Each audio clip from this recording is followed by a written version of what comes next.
কেমন আছো সব আমার মিষ্টি মিষ্টি বন্ধুরা? Welcome back to my channel. আজকের ভিডিওটা স্টার্ট করছি একদম সকাল সকাল। সবাইকে জানাই গুড মর্নিং। তো ঘুম থেকে উঠে প্রথমে আমার যে কাজগুলো থাকে, পাপার হচ্ছে ফিডিং বোতলটা পরিষ্কার করা, পাপার হচ্ছে গরম জল করা, এগুলো। তো গরম জলটা করা হয়ে গেছে, ভাবলাম বোতলটা কীভাবে পরিষ্কার করি সেটা তোমাদের সাথে একটু শেয়ার করি। দেখো বোতলটাকে আমি ভালোভাবে হচ্ছে এখন ধুয়ে নিচ্ছি এভাবে। তো এখানে আমি ভিমবারের যে লিকুইডটা ইউজ করছি, এখানে বেবিদেরও হচ্ছে পাওয়া যায় এরকম। তো সেটা আমার কাছে নেই, আমি এটা দিয়ে করে থাকি। তারপরে হচ্ছে গরম জলে 5 থেকে 6 মিনিট ভালো করে বোতলটাকে আমি ফুটিয়ে নিই। তো অনেকে বলে এটা খুব হার্মফুল, এগুলো দেওয়া উচিত না। তো আমি হসপিটালে বা ডক্টরের কাছে শুনেছি না এটা ইউজ করা যায়, আমার ডক্টর বলেছে, তাই জন্য আমি ইউজ করে থাকি। তারপরে হচ্ছে পাপার সমস্ত কাজগুলো করা হয়ে গেছে, পাপা এদিকে ঘুমোচ্ছে, আমি ব্রাশটা করে নিচ্ছি। তারপরে আমার খাবার খেতে হবে, থাইরয়েডের ওষুধ খাবো। আর প্রচণ্ড পরিমাণে হেয়ার ফল হচ্ছে, থাইরয়েড রয়েছে হচ্ছে 14, নর্মাল কত থাকে যেন 2 কত না এরকম কিছু একটা থাকে। তো আমার সেখানে রয়েছে 14, সে কারণে প্রচণ্ড হেয়ার ফল হচ্ছে।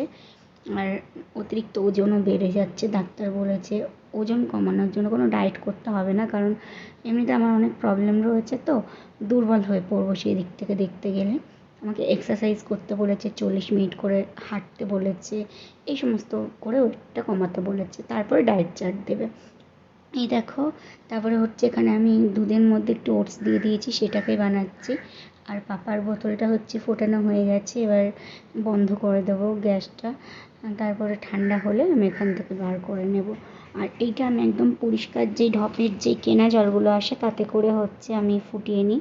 আর এই দেখো আমার ওষুধ 50 রয়েছে, এখানে আমার 75 পাওয়ারটা খেতে বলেছে, এটা এখন রয়েছে বলে কদিন পর ওটা আনবো। এখন দুধটাকে গ্লাসে নিয়ে নেব, তারপরে এর মধ্যে একটু মধু মিশাবো, তারপরে খাবো। তো আগের দিন আমি একটা ভিডিও করেছিলাম, তো আমার কাছে একজন দাদাভাই সেই কমেন্টগুলো দেখতে চেয়েছে। তো আমার কাছে এখন এই মুহূর্তে সেই মানুষটার কিছু কমেন্ট, 2-3টে কমেন্ট আমার কাছে রয়েছে, আমি সব ডিলিট করে দিই, বুঝলে। আর হিন্দু মুসলিম এই কমেন্টগুলো আছে, ওইগুলো পরে একটা ভিডিওতে তোমাদের সাথে আমি শেয়ার করবো। এখন আপাতত যেই কমেন্টগুলো সেই মহিলা করেছে সেই কমেন্টগুলোই তোমাদেরকে দেখাবো। ভিডিও শেষে তোমরা অবশ্যই দেখতে পারবে। আর এই দেখো এখন হচ্ছে বিছানাটা আমি ভালো করে গুছিয়ে নিচ্ছি। আর অনেক অনেক রকমের কমেন্ট, তাহলে এবার তোমাদের সাথে সমস্ত কিছুই আমি শেয়ার করব। আর পাপা একদম খাটের ওই সাইডে চলে গেছিলো, ওখানে খাটের ওই কাঠগুলো রয়েছে, ওখানে লাগবে, তাই জন্য আমি ওকে এখানে দিয়ে বালিশটা দিয়ে দিচ্ছি, কারণ এখন উবুর হতে শিখেছে, এদিক ওদিক যাচ্ছে। আর আমি তো ভীষণ এক্সাইটেড, কেন বলো তো, পরের মাস থেকে পাপার 6 মাস হবে আর সলিড ফুড ট্রাই করবো, দেখবো খায় কি না। আমি তো ভীষণ এক্সাইটেড, কতগুলো জিনিস কিনতে যাব, পাপার প্রেশার কুকার, তারপরে অনেক কিছু কিনতে হবে, সেই ম্যাশারগুলো হয় সেটা কিনতে হবে। তারপরে আমি স্নান করে চলে এসেছি, এখন হচ্ছে আমি চুলটাকে আশ্রয় নিচ্ছি। আমি রোজ রোজ চুল ভিজাই না, আমার অ্যালার্জি রয়েছে, আমার রোজ শ্যাম্পু করা ছাড়া রোজ রোজ চুল ভিজালে আমার মাথা দিয়ে কপাল দিয়ে ভীষণ চুলকায় আর গুড়ি গুড়ি কেমন একটা বেরিয়ে যায়। চুলের হালাত দেখছো কী হয়েছে, সব উঠে উঠে একদম শেষ হয়ে গেছে।